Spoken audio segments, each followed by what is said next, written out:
ஆமென். அல்லேலூயா, அல்லேலூயா. மீட்பர் இரட்சகருமாகிய இயேசுவின் நாமத்தில் மீண்டும் உங்களை யாவரையும் அன்போடு வாழ்த்தி வரவேற்கிறேன். கர்த்தர் உங்களை எல்லாரையும் நிறைவாய் ஆசீர்வதிப்பாராக. இன்றைய பிரசங்கத்தினுடைய கேடிங் என்னவென்று கேட்டீர்கள் என்றால், இஸ்ரவேல் என்கிற ஒரு கேடிங்கோடு அன்றைக்கு உங்களோடு பேச போகிறேன். இஸ்ரவேல் என்று சொன்ன உடனே உங்க எல்லாருக்குமே டக்குனு ஞாபகம் வரும் என்னதென்றால், இன்று நடக்கிற யுத்தம். என்னது? இன்று நடக்கிற யுத்தம். எத்தனை பேர் இஸ்ரவேல் சம்பந்தமான செய்திகளை கேட்கிற நீங்கள் கரங்களை வைத்து காட்டுங்க பார்ப்போம். இஸ்ரவேல் சம்பந்தமான செய்திகளை கேட்கிறவர்கள் அதிகமான பேர் இருக்கிறீர்கள்.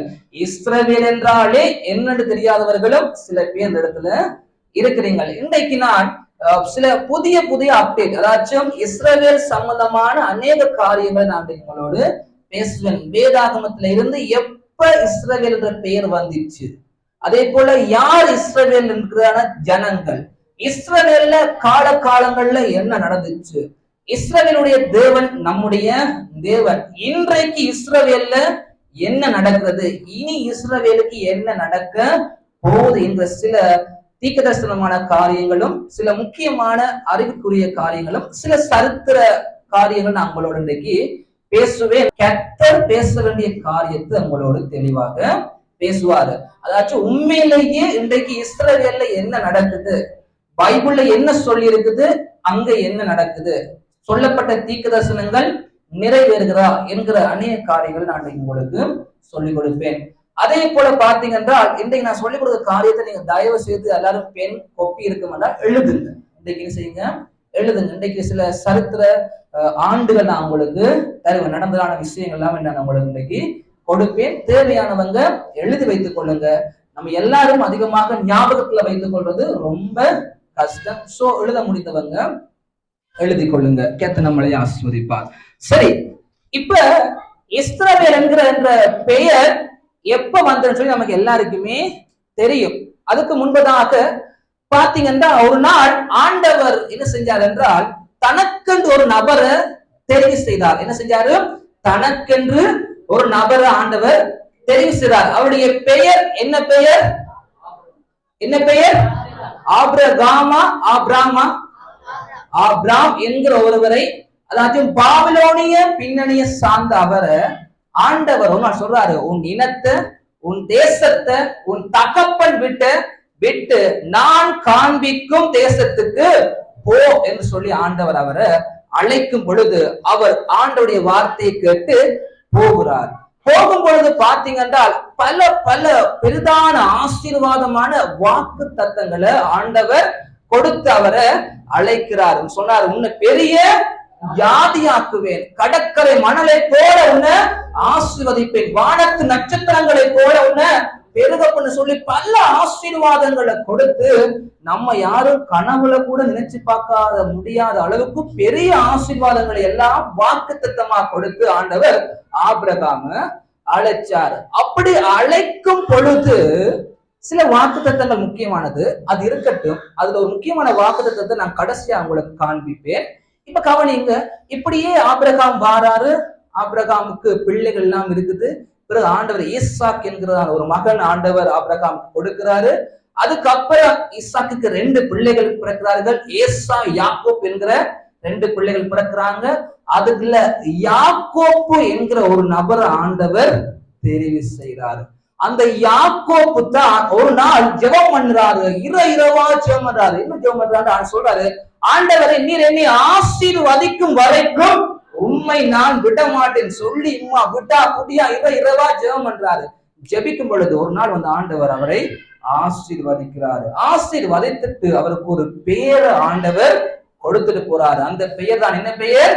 இஸ்ரவேல் என்கிற பெயரை ஆண்டவர் கொடுத்தார். அப்ப இஸ்ரவேல் பெயர் யாருக்கு கொடுக்கப்பட்டது? யாரு கொடுக்கப்பட்டது? யாக்கோப்புக்கு கொடுக்கப்பட்டது. அப்ப இஸ்ரவேல் என்கிற பெயரை எடுத்த யாக்கோப்புக்கு மொத்தம் 13 பிள்ளைகள், ஒரு பெண் பிள்ளையும் 12 ஆண் பிள்ளைகளும் இருந்தார்கள். அந்த 12 பிள்ளைகளோடு சேர்ந்து அவர் வாழ்ந்து கொண்டு இருக்கும் பொழுது பார்த்தால் யோசேப்பு சம்பவம் அதுக்கப்புறம் வருது. யோசேப்பு இஸ்ரவேலுக்கு எகிப்துக்கு போற காரியங்கள் அதுக்கப்புறம் நடக்கிறது. இப்படியே நடந்து கொண்டு போகும்போது பார்த்தா திடீரென்று இந்த இஸ்ரவேலர்கள் கிட்டத்தட்ட ஒரு யாக்கோபுடைய பிள்ளைகள் அந்த சந்ததி எல்லாம் சேர்ந்து 70 பேருக்கிட்ட சேர்ந்துட்டாங்க. மொத்தம் 70 கிட்ட அவங்களுடைய வம்சம், அவங்களுடைய நம்பர்ஸ், அதாவது அவருடைய மெம்பர்ஸ் எல்லாமே 70 பேருக்கிட்ட வந்துட்டாங்க. வரும்பொழுது பார்த்தா தேசத்துல பஞ்சம் வந்துட்டு, பஞ்சத்தின் நிமித்தமாக என்ன செய்யறாங்க, சுத்தி சுத்தி பாக்குறாங்க எந்த நாட்டுல பணம் இருக்குது, சாப்பாடு இருக்குன்னு பார்க்கும்பொழுது பார்த்தா எகிப்து என்கிற ஒரு தேசத்தை பாக்குறாங்களாம். எகிப்து தேசத்துக்கு ஆகாரம் கேட்டு போறதும், யோசிப்பு அவங்களை திரும்ப அனுப்புறதும், தம்பிமாரை பிடிச்சு வைக்கிற அந்த மாதிரி சம்பவங்கள் எல்லாமே நடக்குது. அதுக்கப்புறம் பாத்தீங்கன்னா இஸ்ரவேலர்களாகி இவர்கள் அங்க வாக்குத்தம் பண்ணப்பட்ட கானான் தேசத்தை விட்டு எங்க போறாங்க, எகிப்துக்கு போய் அங்க போய் இருக்கிறாங்க. பஞ்சத்தின் நிமித்தமாக போனவங்க அங்கேயே இருந்து விடுறாங்க. அப்படி அங்கேயே இருக்கும்போது பாத்தீங்கன்னா திட்டம் 430 வருடங்கள் அங்க இருந்தாங்க. தெரியாதவங்க எழுதி வச்சு கொடுங்க. மொத்தம் 430 வருடம் எகிப்துல இருந்தாங்க. 400 வருஷம் அடிமைகளா இருந்தாங்க.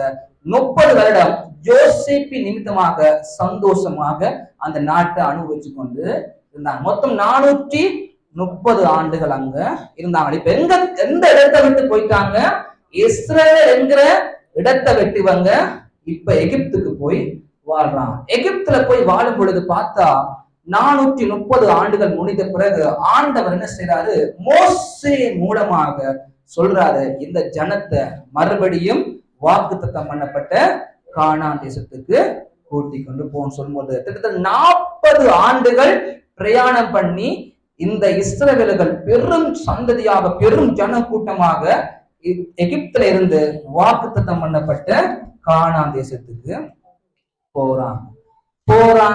அதுக்கப்புறம் பாத்தீங்கன்னா அந்த 12 பிள்ளைகளோடு 70 பேரோட வந்தவங்க இப்ப பெரிய சந்ததியாகி 430 ஆண்டுகளுக்கு பிறகு 40 வருஷம் பிரயாணத்துக்கு பிறகு இப்ப இஸ்ரவேலுக்கு போயிட்டாங்க. அங்க போகும்போது பார்த்தா பல ஜாதிகளுக்கு, கானானிகள், பல ஜாதிகள் எல்லாமே அங்க இருக்குது. இப்ப ஒரு கதையா சொல்லி கொண்டு போற வழியா புரிஞ்சு கொள்ளுங்க. இப்ப அங்க போனவங்க சுத்தி சுத்தி பாக்குறாங்க. பார்த்தா எல்லாருக்கும் ராஜாக்கள் இருக்கிறாங்க, இவங்களுக்கு ராஜா இல்லை. இப்ப போறவங்களுக்கு ராஜாக்கள் இருக்கிறாங்க. ஆண்டவர் கொஞ்ச காலம் ஜோசுவா மூலம் நடத்தினாரு. பிறகு நியாயாதிபதிகள் 16 நியாயாதிபதி மூலமாக அவங்க நடத்தினாரு. அதுக்கப்புறம் பார்த்தா இவங்க சாமுவேல் கிட்ட சொல்றாங்க, சுத்தி எல்லாம் பார்த்தா ஒவ்வொரு நாடுகளுக்கும் ராஜா இருக்குது, எங்களுக்கு ராஜா இல்லைன்னு சொல்லி கேட்கும் பொழுது சாமுவேல் ஆண்டோட போய் அழுது கேட்டு சில விஷயங்கள்லாம் நடக்குது. 1 சாமுவேல் 16ஆம் அதிகார சம்பவங்கள்லாம் நடக்குது. அதுக்கப்புறம் பார்த்தா ஆண்டவர் முதலாக ஒரு ராஜாவை இஸ்ரவேல் நாட்டுக்கு ஏற்படுத்தினார். அல்லேலூயா. அப்ப யாரு அந்த ராஜா என்றால் சவுல் என்கிற ஒருவரை ஆண்டவர் ராஜாவாக ஏற்படுத்தினார். யார் முதலாவது இஸ்ரவேலுடைய ராஜா? சவுல். இந்த சவுல் 40 ஆண்டுகள் ராஜாவாக இருந்தார். அவருக்கு அப்புறம் சாலமோன் 40 ஆண்டுகள் ராஜாவாக இருந்தார். அதுக்கப்புறம் தாவீது சவுல் இருந்தாரு, அதுக்கப்புறம் தாவீது இருந்தாரு, அதுக்கப்புறம் சாலமோன் இருந்தார். கிட்டத்தட்ட பாத்தீங்கன்னா சரியா இந்த சவுல் ராஜா 1050வது ஆண்டுல ராஜ்யத்துக்குள்ள வாராது. அதுக்கப்புறம் 40 ஆண்டு முடிய 1010வது ஆண்டுல தாவீது வாராது. அதுக்கப்புறம் சாலமோன் 1970ஆம் ஆண்டுல இந்த சாலமோன் வாராது. 1931ஆம் ஆண்டுல இந்த 3 பேருடைய ராஜ்யமும் முடிவு அடைகிறது. 40 ஆண்டுகள் இவங்க எல்லாருமே ஆட்சி தான். முதலாவது ராஜா சவுல், 2வது ராஜா தாவீது, 3வது ராஜா சாலமோன். இப்ப இந்த ராஜாக்கள் ஆட்சி செய்த நாடு எது? இஸ்ரவேல் நாடு. இந்த இஸ்ரவேல்ல ராஜ்யம் செய்து கொண்டிருக்கும் பொழுது 2வதாய் வந்த இந்த தாவீது ஒரு நாள் ஆண்டவருடைய காரியங்கள் எல்லாமே செய்து முடித்துட்டு ஒரு நாள் தன்னுடைய வீட்டுல படுத்திருக்கிறார். பஞ்சு மெத்தையில படுத்து நல்லா சொகுசா இருக்கும் பொழுது திடீரென்று அவருக்கு ஞாபகம் வருது, ஆஹா, நான் நல்ல அரண்மனையில நல்லா படுத்திருக்கிறேன், ஆனா ஆண்டவருடைய ஆலயம் வனாந்திரத்துல கிடக்குது. உழுது படுது, டஸ்ட் படுது, எல்லாமே ஒரு பாலின இந்த மாதிரி இருக்குது. ஆனா நான் நல்ல ஒரு அரண்மனையில படுத்திருக்கேன்னு சொல்லிட்டு திடீர்னு ஆண்டவர் சொல்றாரு, ஆண்டவரே இஸ்ரவேல் நாட்டுல உமக்காக ஒரு தேவாலயத்தை கட்ட போறேன். என்னத்தை கட்ட போறேன்? ஒரு தேவாலயத்தை கட்டப்போன்னு சொல்லும் பொழுது ஆண்டவர் சொல்றாரு, இங்க பாரு தாவீது, உன்னுடைய கைகள்ல ஃபுல்லா ரத்தம் படிந்திருக்குது. நீ ஒரே யுத்தம் செஞ்சு உங்க கையெல்லாம் அழுக்கப்பட்ட ரத்தம் படிந்த கரங்களா இருக்கு அப்படின்னால நீ அதை செய்ய வேண்டாம். உன்னுடைய மகன் தேவாலயத்தை எனக்காக கட்டட்டும்னு சொல்லி ஆண்டவர் சொல்ல என்ன செஞ்சாரு? இவர் தேவாலயத்துக்குரியதான பணங்கள், பொருட்கள், நகைகள், வைரங்கள், வைரூரியங்கள் சொல்லி அனைத்து காரியங்களையும் சேர்த்து சேர்த்து சேர்த்து சேர்த்து இப்ப எருசலேம்ல வச்சிருக்கிறாரு. இந்த தாவீது ராஜா மரித்ததுக்கு பின்பதாக அவருடைய மகனாகிய சாலமோன் ராஜ்யத்துக்குள்ள ராஜாவாக வராது. இந்த சாலமோன் தான் முதலாவது தேவாலயத்தை இஸ்ரவேல்ல எருசலேம்ல கட்டினவர். இதெல்லாம் வடிவ எழுத வேண்டிய எழுதி வச்சுக்கொள்ளுங்க.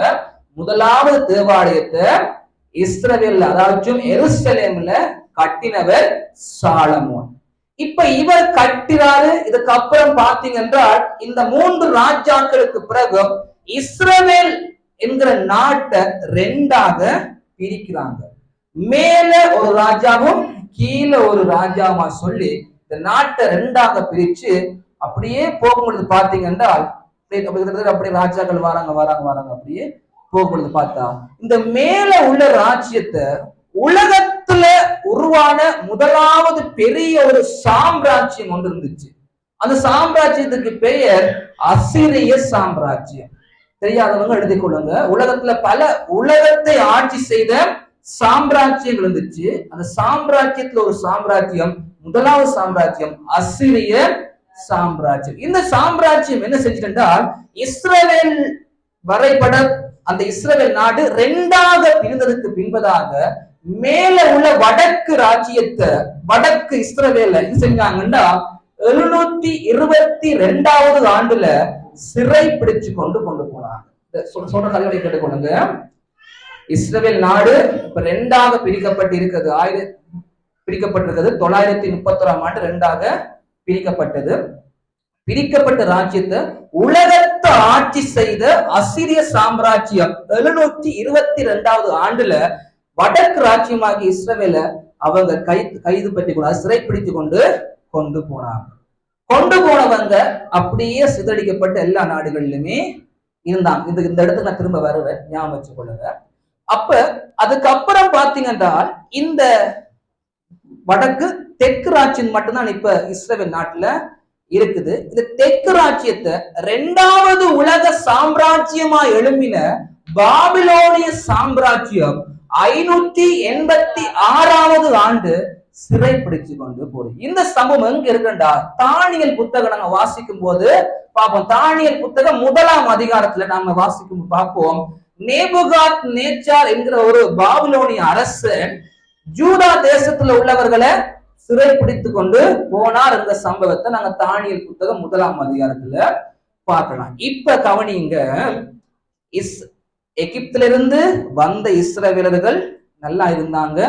யோசுவா மூலமா ஆளப்பட்டாங்க, நியாயாதிபதிகள் மூலமா ஆளப்பட்டாங்க, அதுக்கப்புறம் ராஜாக்கள் மூலமாக ஆளப்பட்டாங்க. ஆளப்பட்டு கொண்டு இருக்கும் பொழுது வடக்கு ராஜ்யத்தை அசிரியர்கள் கொண்டு போயிட்டாங்க, தெற்கு ராஜ்யத்தை பாபிலோனியர்கள் கொண்டு போயிட்டாங்க. அப்ப இப்ப இஸ்ரவேல்ல யார் இருக்கிறது? யாருமே இல்ல. கொண்டு போகும் பொழுது அவங்க எப்படி கொண்டு போவாங்கடா தங்களுக்கு தேவையானவங்களை கொண்டு போவாங்க. எப்படி கொண்டு போவாங்கடா இப்ப நம்ம இடத்துல ஒரு ராஜ்யம் வந்து பிடிக்குதுண்டா நம்மளை யார கொண்டு போவாங்க? கொஞ்சம் அழகானவங்களை, கணக்கா வேலை செய்யக்கூடிய உடம்பு வாட்ட சாட்டமா இருக்கிறவங்களை எல்லாம் கொண்டு போவாங்க. நாளைக்கு நாளாண்டிக்கு மண்டையை போடுறவங்களை கொண்டு போய் அவங்களுக்கு என்ன யோசனை? அப்ப அவங்களை கொண்டு கொஞ்சம் வயசு போனவங்களை விட்டுட்டு போனாங்க, குழந்தை குஞ்சு குடும்பம் எல்லாத்தையும் விட்டுட்டு போனாங்க. இப்ப இஸ்ரவேல்ல பார்த்தா கொஞ்சோண்டு ஜனங்கள் இருக்கிறாங்க, அதுவும் வயசு போனவங்க சின்ன சின்ன பிள்ளைகள் தான் இருக்கிறாங்க. இப்படியே இருக்கும்போது பாத்தீங்கன்னா இந்த 586ஆம் ஆண்டு இந்த பாபிலோனிய ராஜாவாக நேபுகாத் நேச்சார் இவர்களை பிடிச்சு கொண்டு போகும் பொழுது சாலமோன் கட்டின தேவாலயம் இருக்கு தானே சொன்னேன். இந்த சாலமோன் கட்டின தேவாலயத்தை உடைச்சு நாசப்படுத்தி அங்குள்ளான பொருட்கள் எல்லாவற்றையுமே எடுத்துக்கொண்டுதான் இந்த பாபிலோனிய ராஜா போனார். அப்ப இஸ்ரவேல்ல தேவாலயம் உடைக்கப்பட்டது. இப்போ உடைந்து போன பில்டிங்கள், ஒரு பாலடைந்த இடங்கள், மரங்கள், செடிகள் வளர்ந்தான். இப்ப இஸ்ரவேல் அந்த காலத்துல இருக்கு. நான் சொல்லப்பட்ட ஆண்டு காலத்துல 586 ஆண்டுக்கு அப்படியே இருக்குது. இந்த பாபிலோனியர்கள் கவனிங்க, இந்த பாபிலோனியர்கள் 586 ஆண்டுக்கு உங்களை பிடிச்சு கொண்டு போனதுக்கு அப்புறம் 70 ஆண்டுகள், எத்தனை ஆண்டுகள்? 70 ஆண்டுகள் பாபிலோன் இந்த இஸ்ரவேலர்கள் தெற்கு ராஜ்யத்து, யூதா ராஜ்யத்து இஸ்ரவேல் நேரம் அங்க